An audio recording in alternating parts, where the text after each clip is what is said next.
I know he's not going to go Kazuya, but I saw Axiom. That was My crazy. dude's sick. Axiom is so cool, man. He is a real great dude. Button check. I think this was a button check. Are we getting into Unless it? Is this it's it? real. Oh, see, he's already waving his hands, bro. Like, I think we're getting started.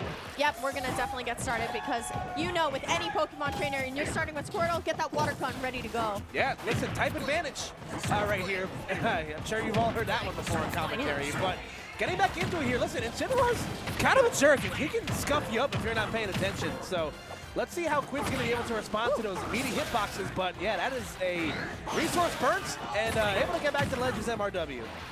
I feel like for most of this game, just like how we saw kind of Jackal and Zamba stay most of the time on the ledge, we're going to see the same thing here.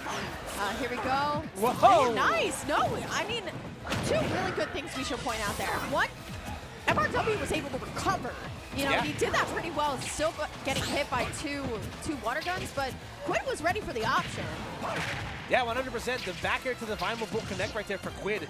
So MRW, I was going to say, was doing a really good job at not getting edge guarded by the plethora of options the Pokemon trainer has, but the down air from Ivysaur will finish out that first stock. However, MRW still in pretty decent position here. Oh! Nice for sure. So that's one thing that I think in this matchup that I'm looking for specifically, how long Quidd stays on a certain Pokemon. When it comes to PTs, a lot of the time they have one specialty. Using Beast as an example, when you know that Zard is out, that's scary. But it looks like for Quidd, his Ivysaur and his Squirtle seem to be the ones doing most of the work. I mean, he's doing really well, just kind of trying to follow up. But MRW, I just feel like he's at 102, but I'm not scared because I know what this character can do. Yeah, exactly. And listen, you know that revenge is also something that is on the table. However, does not matter. The Razor Leaf to the Vine Whip. Look at the job done here. Like you mentioned, you know, it's been a steady diet of Ivysaur and Squirtle so far. Not a lot of Charizard at all. As wow, Quidd opening up a big chunk of damage right there. All right, I feel like MRW is also going for some hard reads that aren't exactly, I would say, telegraphed there. Like, I feel like that up smash was just kind of a hopeful one, a wishful one, rather than like, he's here, I'm going to hit you.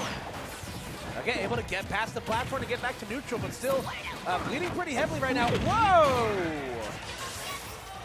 Literally just got caught by the last frame of the old and you know he was definitely inputting down on the control stick because you know he was like, don't hit me, and it still grabbed you. All right, here we go. Quidd on the ledge, and MRW able to get that stock. All right, we got some Incineroar fans in the chat. Yeah, Incineroar's down tilt, kind of messed up. That move does set up nicely at the ledge, so good stuff there from MRW. Ooh, he definitely didn't mean that. I think a lot of the times people don't really commentate on a misinput. That was definitely a misinput. It looked like it. I don't think that you know, they meant to go to the stage right there. Also, I gotta say, the dramatic zoom on Ivysaur's F Smash, so funny. Looks just like Ralph Wiggum go through the window of the bus in that one picture of The Simpsons. Very Once again, you're making me feel old. I guarantee. Okay, press 1 in chat if you have no idea what he's talking about. That meme is widely available online. I'm appealing to the kids. You think the kids are watching Simpsons? Probably not. All right, we're gonna switch up the stage finally and get some different scenery here. Specifically Town and City. What do you think about the pick, Hoopa? It definitely feels like the MRW is trying to get some platforms, you know, to at least alleviate some of this pressure that Quidd's throwing out, especially when it comes to recovering. So, you know, at least 50 platforms that hang out over the ledge that will provide maybe a higher path to the stage for MRW. So we'll see how it all shakes down here. All right, here we go. Oh, God. I was scared. I was scared. He definitely was dead. Darkest Lariat out. I like it. He's pretty aggressive. Like, I mean, when you play Incineroar, you have to be, but he's pretty aggressive with his option selects.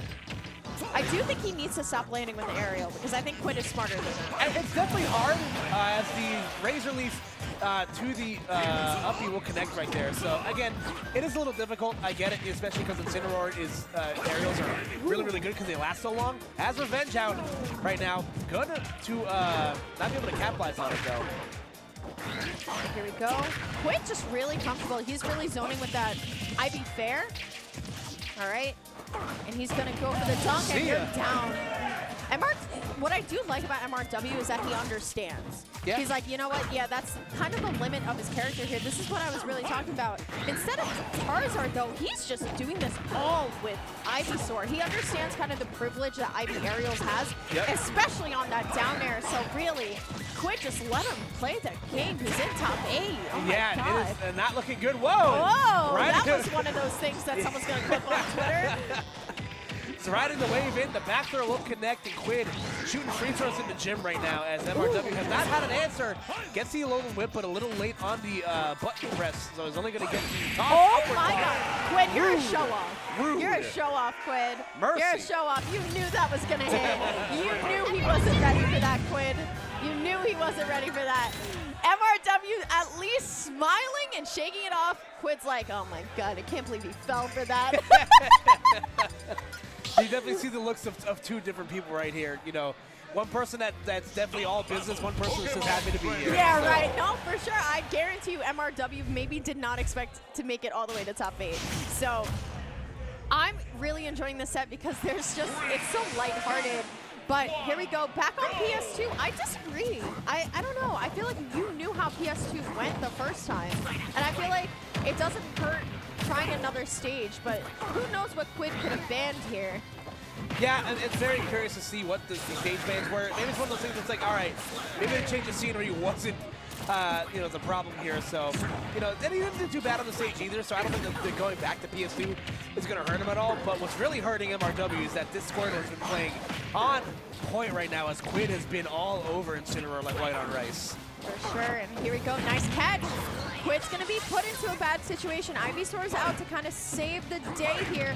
Ooh, nice, I like the nair, okay? That was a nice little way to edge break, but he went for the jab there, and I feel like he should have just went for the F-tilt, because I feel like that F-tilt was much more guaranteed.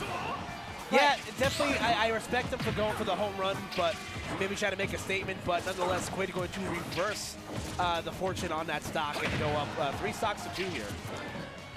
And the thing is with MRW, I'm sure he does not mind these little trades at all. Any little bit of percent could definitely help him out. But yeah, for sure. Quidd is going to come back out with Squirtle. He's going to be able to get the grab. He is really just like overwhelming him with all of these grab combos, whether it be Ivy grab or Squirtle grab. We have not seen Zard.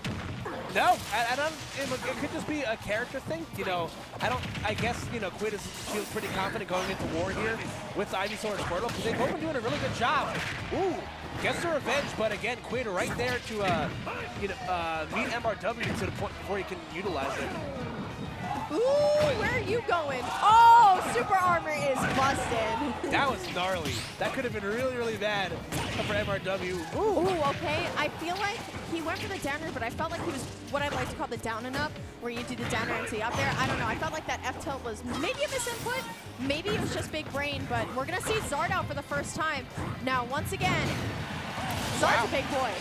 That tail is a real menace, but Zard's going to go back on the Pokeball, get that sleep, and here we go.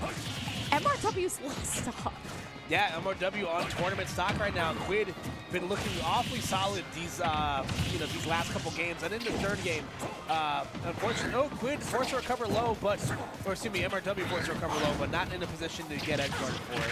Yeah, nice roll out of the way by MRW. He just got met with an Ivysaur up there, and wow. MRW just happened